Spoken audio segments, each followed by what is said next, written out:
নমস্কার, সবাইকে স্বাগত জানাই টিআর যোদ্ধা ইউটিউব চ্যানেলে। আজকে থেকে আমরা শুরু করতে যাচ্ছি হচ্ছে JRBT2 এক্সামের প্লাস ফায়ার সার্ভিসে। তোমরা জানো ফায়ার সার্ভিসের এক্সাম ক্যান্সেল হয়েছিল, তো এক্সামটা রিসেন্টলি হয়ে যাবে। এই 2025-এ এটা এক্সাম হবে, কনফার্ম আমি বলে দিচ্ছি যে এটার এক্সাম হবে 2025-এ।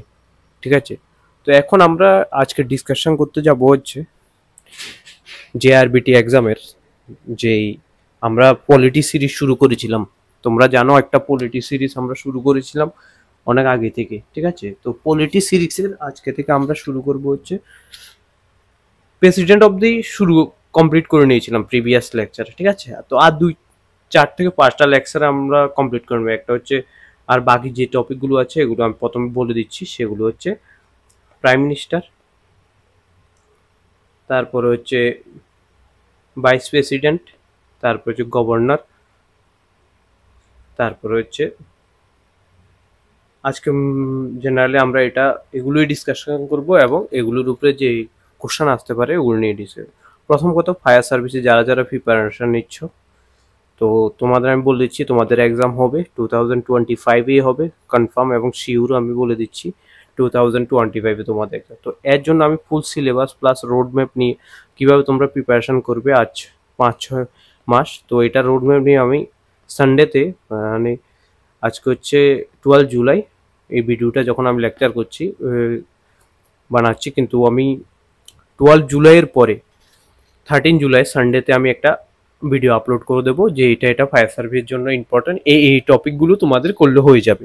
ঠিক আছে, তো এই যে টপিকগুলো হবে ওগুলোরই আমি ইউটিউবে, তোমরা কমেন্টে জানাবে, ইউটিউবে আমি কমপ্লিট প্রিপারেশন করিয়ে দেবো যারা যারা প্রিপারেশন করতে চাইছো। আর যারা যারা টেস্ট প্লাস নোট চাইছো স্পেশাল নোট, ওরা আমাদের ফায়ার সার্ভিসের সুপার ব্যাচ ছিল, ওটাতে প্রথমে অ্যাড হয়ে গেছে, এখন আমি কোনো অ্যাডমিশন নেব না। তো তোমরা যারা যারা আছো এখন ইউটিউব থেকে প্রিপারেশন করে নাও। ঠিক আছে, তো এখন আমরা তোমাদের বলে দিচ্ছি ফায়ার সার্ভিসের আমি প্রথম বলেছি এক্সাম হবে, তারপর আরও কিছু এক্সাম লাইন আপ আছে যেগুলো হচ্ছে ত্রিপুরা পুলিশের সাব ইন্সপেক্টর, টিপি সাব ইন্সপেক্টর। এটা নোটিফিকেশন আসলে আমি ইউটিউবে শুরু করবো এটার জন্য ক্লাস, এবং খুব ভালোভাবে ক্লাস হবে, খুব ভালোভাবে টিপিএসসির প্রিভিয়াস ইয়ারের কোশ্চেন পেপার করাবো। তারপর আমি এইভাবে প্রিপারেশন করাবো না, আমি তোমাদের নোটস প্রোভাইড করে দেবো, প্লাস প্রিভিয়াস ইয়ারের কোশ্চেন থেকে কীভাবে প্রিপারেশন করবে এর পুরো গাইডেন্স আমি দেবো।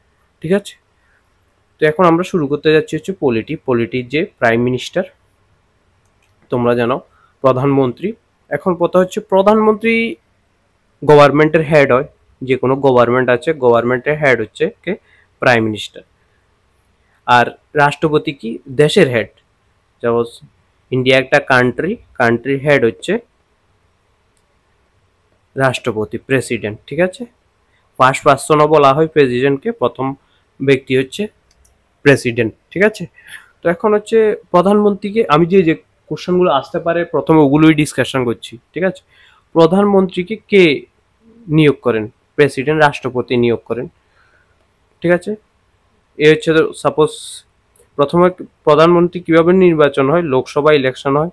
ঠিক আছে, লোকসভা ইলেকশনে যে পার্টি সংখ্যাগরিষ্ঠতা লাভ করে, মানে 50% প্লাস 1 সিট পায়।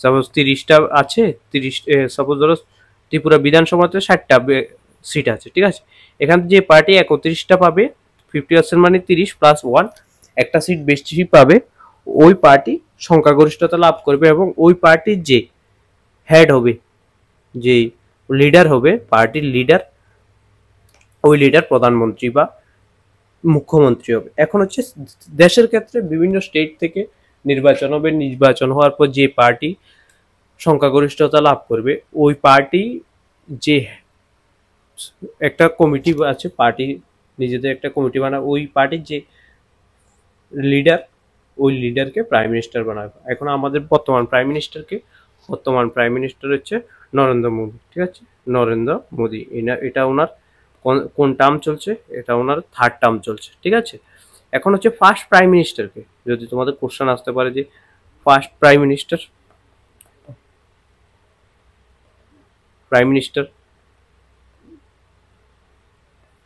প্রথম প্রাইম মিনিস্টার হচ্ছে জওহরলাল নেহেরু, JL নেহেরু, ঠিক আছে, মনে রাখবে এটা জওহরলাল নেহেরু। এখন ফিমেল যদি বলে, ফিমেল প্রাইম মিনিস্টার হচ্ছে ইন্দিরা গান্ধী, একমাত্র ফিমেল প্রাইম মিনিস্টার ভারতের, ঠিক আছে, এটা মনে রাখবে তোমরা। সবচেয়ে বেশি কোন প্রাইম মিনিস্টার সবচেয়ে বেশি এখন অবধি সবচেয়ে বেশি সময় অবধি প্রাইম মিনিস্টার 3বারের জন্য জওহরলাল নেহেরু ছিল হচ্ছে প্রাইম মিনিস্টার, ঠিক আছে, এটা তোমরা মনে রাখবে। এখন হচ্ছে প্রাইম মিনিস্টার হতে গেলে কত বছর এজ হতে হবে? সাপোজ তুমি প্রাইম মিনিস্টার হবে, প্রাইম মিনিস্টার হবে, দেখো প্রাইম মিনিস্টার প্রথম হচ্ছে লোকসভা আর একটা হচ্ছে রাজ্যসভা, ঠিক আছে। লোকসভার জন্য কত বছর এজ লাগে? সেটা হচ্ছে 25 বছর, ঠিক আছে। আর এটার জন্য রাজ্যসভার জন্য কত বছর এজ লাগে? তোমরা জানো 30 বছর, ঠিক আছে। এটা তোমাদের আগেও বলেছি আমি আগের ক্লাসে, ঠিক আছে। তো এটা হচ্ছে তোমাদের হচ্ছে এখন প্রাইম মিনিস্টার হতে গেলে প্রাইম মিনিস্টার যে মিনিমাম এজ তোমরা আমাকে কমেন্টে জানাবে, ঠিক আছে, এজটা তোমরা কমেন্টে জানাবে। এখন কথা হচ্ছে যে যদি প্রাইম মিনিস্টার তুমি বলে, প্রাইম মিনিস্টার হওয়ার পর তুমি মন্ত্রিসভা গঠন করবে, ঠিক আছে। সাপোজ কেউ কাকে হেলথ মিনিস্টার দেবে, হেলথ মিনিস্টার কাকে দেবে, ঠিক আছে, তারপরে হচ্ছে ডিফেন্স মিনিস্ট্রি কাকে দেবে, ঠিক আছে। তো এখান থেকে আমাদের কারেন্ট অ্যাফেয়ার্সের কোশ্চেন আসতে পারে যে বর্তমান ডিফেন্স মিনিস্ট্রি কে, রাজনাথ সিং, হোম মিনিস্টার কে, অমিত শাহ। তো এটার জন্য আমি তোমাদের পুরোই একটা ক্লাস করে দেবো, একটা হচ্ছে ত্রিপুরার মিনিস্টার প্লাস সেন্ট্রালের মিনিস্টার, ঠিক আছে, সেন্ট্রালের মিনিস্টার। এরপর হচ্ছে তোমাদের এখান থেকে যে কোশ্চেনটা আসতে পারে সেটা হচ্ছে কত বছর লোকসভার সদস্য হলে? 25 বছর হতে হবে, সংখ্যাগরিষ্ঠ দলের নেতা হবে হচ্ছে এটা রাজ্যসভা থেকে হতে পারে, লোকসভা থেকে প্রাইম মিনিস্টার হতে পারেন, ঠিক আছে। নেক্সট হচ্ছে ক্যাবিনেট মিনিস্ট্রি যে গঠন করেন, এটার হেড হচ্ছেন কে? এটার হেড হবে হচ্ছে প্রাইম মিনিস্টার, ঠিক আছে। Prime minister article PM and council of minister aid and advice. Suppose ধরো প্রেসিডেন্ট কোনো একটা ডিসিশন নেবে, ঠিক আছে, তো ওই ডিসিশনটা যখন নেবে, ওই ডিসিশনের যে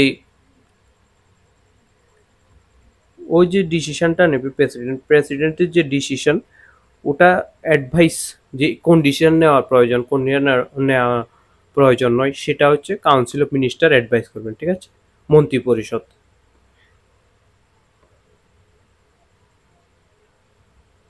তারপরে হচ্ছে কালেকটিভ রাষ্ট্রপতির সর্ববিধি মোকাবিলা, এটা এবার নো কনফিডেন্স মোশন কিভাবে? সাপোজ ধরো তো আমাদের অনেকবারই নো কনফিডেন্স মোশন হয়েছিল ভারতে। তো প্রথমত সাপোজ ধরো কোনো একটা পার্টি, কোনো একটা বিধানসভাতে 60টা সিট আছে, ঠিক আছে, একটা 25টা পেয়েছে সিট, একটা 25টা পেয়েছে, আর একটা পার্টি 10টা পেয়েছে। এখন কি হলো, এক্স পার্টি, এটা হচ্ছে ওয়াই পার্টি, এটা হচ্ছে জেড পার্টি, ঠিক আছে। তো এক্স পার্টি কি করলো, এ হচ্ছে তোমার প্রেসিডেন্টের কাছে গেল, বলল যে আমি যে জেড পার্টি আছে, জেড পার্টির সাথে মিলে আমরা সরকার বানাচ্ছি, ঠিক আছে। তখন প্রেসিডেন্ট বললো আচ্ছা ঠিক আছে বানাচ্ছ, তাহলে তুমি প্রুভ করো যে রাজ্য লোকসভা দে যে কিভাবে তুমি সরকার গঠন করবে, নো কনফিডেন্স মোশন, ঠিক আছে। এটা হচ্ছে এখন কি করলো, কিছুদিন সরকার বানালো, ঠিক আছে। এবার জেড পার্টি কি বললো, ভালো অফার পেলো ওয়াই পার্টি থেকে, ওয়াই পার্টি এখন বললো যে তুমি আমার সাথে চলে এসো। তখন এবার কি করবে, অবিশ্বাস প্রস্তাব, এটা হচ্ছে নো কনফিডেন্স মোশনটা। এখন প্রেসিডেন্ট আবার বলবে যে এক্স পার্টি তুমি তোমার কনফিডেন্স যে তোমার যে বলেছো জেড পার্টি আছে তোমার সাথে, ওটা প্রুভ করো। যদি প্রুভ না করতে পারে তখন ওই যে সরকার আছে ওটা, ওই যে গভর্নমেন্ট আছে ওটার পতন হয়ে যাবে, মানে সে ওই টেনিউর যেটা আছে ওটা শেষ হয়ে যাবে, ঠিক আছে। তখন জেড পার্টি যদি কনফিডেন্স মোশন দেখাতে পারে, জেড পার্টি সরকার গঠন করবে, এটা হচ্ছে, ঠিক আছে। এ হচ্ছে তোমার এখন হচ্ছে লোকসভা বা বিধানসভা যে হচ্ছে, ঠিক আছে, লোকসভা বা বিধানসভার টেনিউর কত?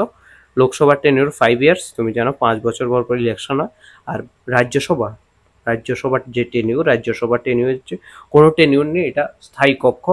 এখান থেকে কি হয়, 2 ইয়ার্সে, এভরি 2 ইয়ার্সে 1/3 পার্সন বের হয়ে যায়। সাপোজ ধরো প্রত্যেক 2 বছর অন্তর অন্তর কেউ না কেউ এখান থেকে বের হতেই থাকে, ঠিক আছে। 1/3, যদি 30টা ভ্যাকেন্সি থাকে 1/3 মানে 10 জন প্রত্যেক বছর আউট হতেই থাকবে, নতুন 10 জন আসতে থাকবে, আবার নতুন 10 জন যেতে থাকবে, 10 আসতে থাকবে, এটা হচ্ছে, ঠিক আছে। এখন হচ্ছে উপরাষ্ট্রপতি। উপরাষ্ট্রপতি হতে গেলে মিনিমাম এজ 35 ইয়ার্স হতে হবে। উপরাষ্ট্রপতিকে কে নিয়োগ করেন? উপরাষ্ট্রপতি। ভাইস প্রেসিডেন্টকে নিয়োগ করেন হচ্ছে প্রেসিডেন্ট, রাষ্ট্রপতি, ঠিক আছে। এটা ইম্পর্টেন্ট আছে, যে যে আমি বলছি ইম্পর্টেন্ট, ওগুলো ইম্পর্টেন্ট। আর্টিকেল নাম্বার 62 থেকে 74 এমন কিছুই হবে, 73 বা 72 এমন কিছু আছে, আমি লাস্টে দিয়ে দিয়েছি। ওইটা এক মিনিট আমি তোমার দেখাচ্ছি যে আর্টিকেল নাম্বারটা আছে, সেটা হচ্ছে 62 to 71, ঠিক আছে। এ হচ্ছে তোমার উপরাষ্ট্রপতি।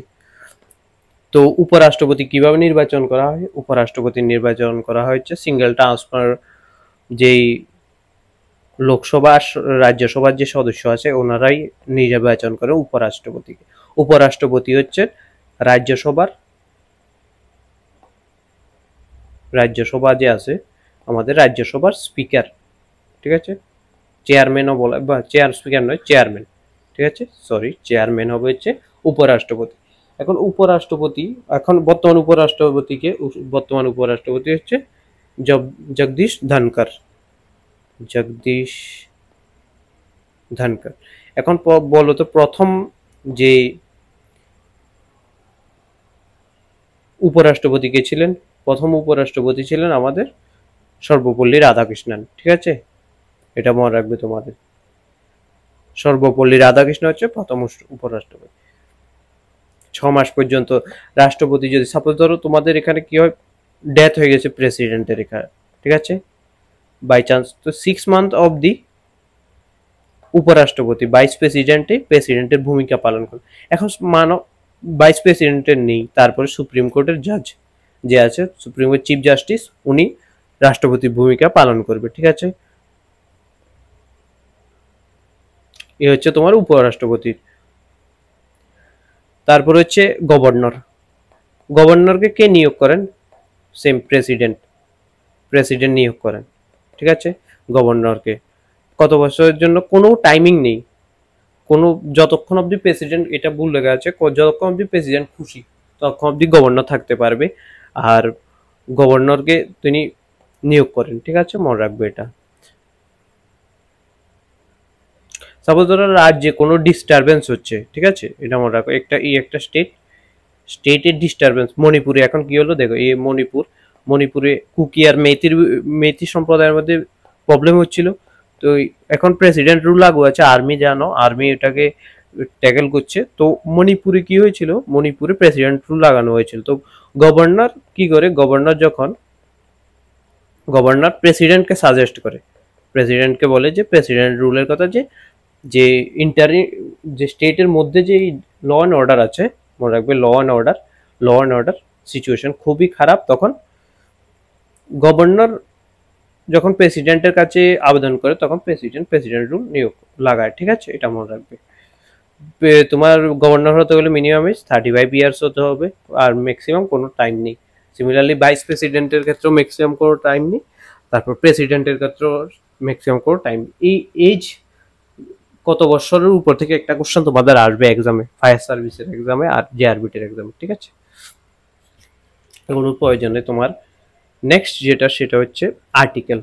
ইম্পর্টেন্ট যে আর্টিকেলগুলো হচ্ছে সেগুলো দেখে নেওয়া হয়। ভাইস প্রেসিডেন্টের আর্টিকেল 62 to 71, তোমাদের কিছু মনে রাখতে হবে। গভর্নর আর্টিকেল 153 মনে রাখবে, 153 গভর্নরের কথা বলা হয়েছে। 162 গভর্নরের যে স্পেশাল পাওয়ার আছে, প্রেসিডেন্টেরও পাওয়ার আছে, তুমি জানো, পার্ডনিং পাওয়ার এইসব গভর্নরের আছে, ঠিক আছে। রাষ্ট্রপতি হচ্ছে 52 to 78 মনে রাখবে। রাষ্ট্রপতির আর্টিকেল 52 ইম্পর্টেন্ট, তারপরে 61 ইম্পর্টেন্ট, এই দুইটা আর্টিকেল খুবই ইম্পর্টেন্ট। তার প্রধানমন্ত্রী হচ্ছে 75 to 78, ঠিক আছে, এটা মনে রাখবে। তারপর বাজেটের যদি বলে, বাজেট হচ্ছে 112, এটা ইম্পর্টেন্ট আছে। অর্ডিন্যান্স হচ্ছে 123, আর ট্রাস্ট বোর্ড হচ্ছে 75। এগুলো তুমি একটু মনে রেখে দেবে, ঠিক আছে। আমি যেগুলো বলেছি এগুলো মনে রাখতে হবে তোমাদের, কারণ এগুলো ইম্পর্টেন্ট, এগুলো বারবার কোশ্চেনে আসবে যদি আসে। অ্যাকচুয়ালি এগুলো আসার পসিবিলিটি কম, নর্মাল কোশ্চেনে আসবে, ঠিক আছে। নেক্সট এবার হচ্ছে কোশ্চেন আমি 10 থেকে 15টা কোশ্চেন নিয়েছি এই লেকচারে। নেক্সট লেকচার যেটা আছে ওটা পুরো কোশ্চেন বেসই লেকচার হবে, ঠিক আছে। দেখো, ভারতের রাষ্ট্রপতি প্রেসিডেন্ট কিভাবে নির্বাচিত হয়? প্রেসিডেন্ট নির্বাচিত হচ্ছে লোকসভার সদস্য, রাজ্যসভার সদস্য, তারপর হচ্ছে এমএলএ, যত এমএলএ আছে বিধানসভাতে সবার দ্বারা, ঠিক আছে। যে ইলেকশন হচ্ছে single transferable voting system, single transferable voting সিস্টেমের মাধ্যমে, ঠিক আছে, এটা মনে রাখবে।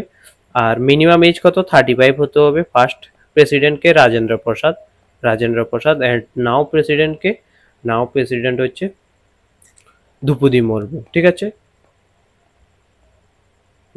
মুর্মু। এখন কথা হচ্ছে ফার্স্ট মহিলা প্রেসিডেন্ট কে ছিলেন? ফার্স্ট মহিলা প্রেসিডেন্ট ছিলেন হচ্ছে প্রতিভা পাটিল। আর প্রথম মুসলিম প্রেসিডেন্ট ছিলেন হচ্ছে জাকির হোসেন, ঠিক আছে। এগুলো মনে রাখবে তোমরা। কত বছরের জন্য নির্বাচন হয়? 5 বছরের জন্য প্রেসিডেন্ট নির্বাচিত হয়, ঠিক আছে। আর মিনিমাম এজ কত? 35 তোমাদের আমি বলে দিয়েছি প্রয়োজন, ঠিক আছে। এখন একটা আমি স্যারকে বলে দিচ্ছি কে কাকে শপথ গ্রহণ করা। দেখো, এই হচ্ছে প্রেসিডেন্টকে শপথ দান করে, সেটা হচ্ছে চিফ জাস্টিস অফ ইন্ডিয়া। তারপর হচ্ছে ভাইস প্রেসিডেন্টকে কে শপথ দান করেন? প্রেসিডেন্ট, ঠিক আছে। পিএম কে শপথ দান করে, সেটা হচ্ছে প্রেসিডেন্ট। তারপরে সুপ্রিম কোর্টের জাজকে কে শপথ দান করে? Chief justice, C CJI chief justice, তিনিও প্রেসিডেন্ট, ঠিক আছে। ভাইস প্রেসিডেন্ট, ঠিক আছে। এগুলো মনে রাখবে। নেক্সট হচ্ছে উপরাষ্ট্র সাধারণত কোন সভার সভাপতি? তিনি হচ্ছেন রাজ্যসভার সভাপতি, ঠিক আছে, মনে রাখবে তুমি। লোকসভাতে হচ্ছে স্পিকার, আর রাজ্যসভাতে হচ্ছে কি ভাইস প্রেসিডেন্ট, বিপি, যেটা চেয়ারম্যান বলে, ঠিক আছে। আর কোশ্চেন যেটা তোমাদের এখানে ইম্পর্টেন্ট আছে সেটা হচ্ছে পোটেম স্পিকার। পোটেম স্পিকার জিনিসটা কি আমি বলতে চাচ্ছি। পোটেম স্পিকার হচ্ছে, সাপোজ তুমি এখন আজকে মানো ইলেকশন জিতে এসেছো, 240টা ভোটে বিজেপি সিট পেয়েছিল, মনে রাখবে তোমরা 2024 ইলেকশনে। এটা ইম্পর্টেন্ট কোশ্চেন আসতে পারে 240। তারপরে হচ্ছে আজকে ইলেকশন জিতেছো, তো কালকে তোমার শপথ গ্রহণ হবে মন্ত্রী। প্রথমে তো পিএম শপথ গ্রহণ করে নেবে প্রেসিডেন্ট থেকে, তারপর মন্ত্রী শপথ গ্রহণ।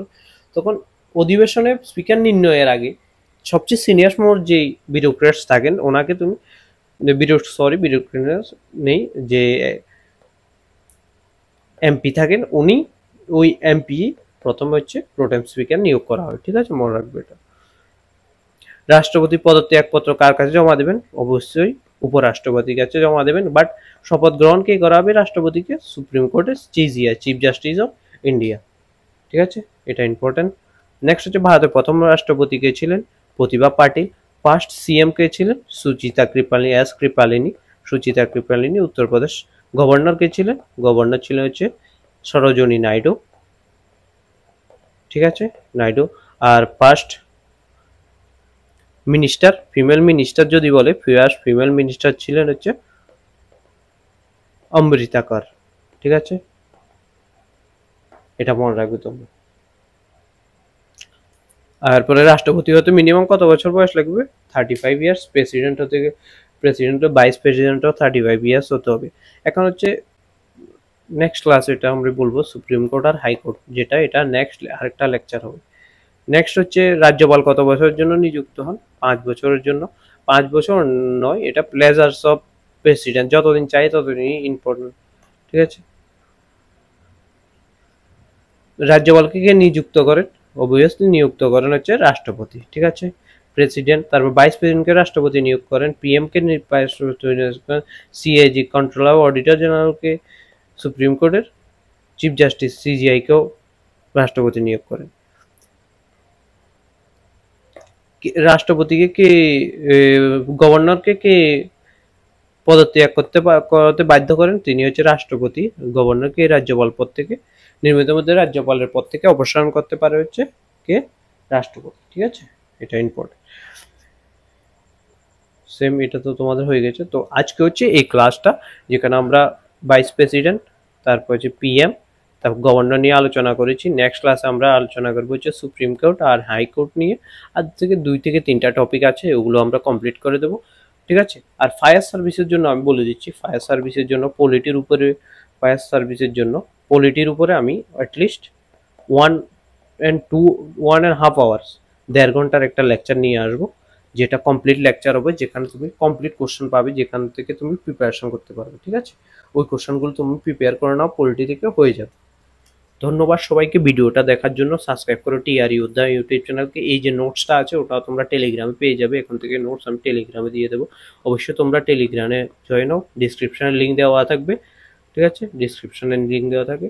নো প্রবলেম, কোনো কিছু টেনশন নিতে হবে না। আমার হেলথ ইস্যু ছিল কিছুদিন, আমি তাই ক্লাস করাতে হয়নি, বাট এখন থেকে কন্টিনিউয়াস ক্লাস চলবে, কন্টিনিউয়াস ট্রাই করবো আমি 4টা থেকে 5টা লেকচার আপলোড করার জন্য উইকলি বেসিসে, ঠিক আছে। আর সব লেকচার ইম্পর্টেন্ট হবে। ফায়ার সার্ভিসের লেকচার আমি যে টপিকগুলো সিম্পল, এগুলো এক একটা ম্যাথের জন্য আমি এক একটা ক্লাসের এক একটা টপিক আপলোড করে দেবো।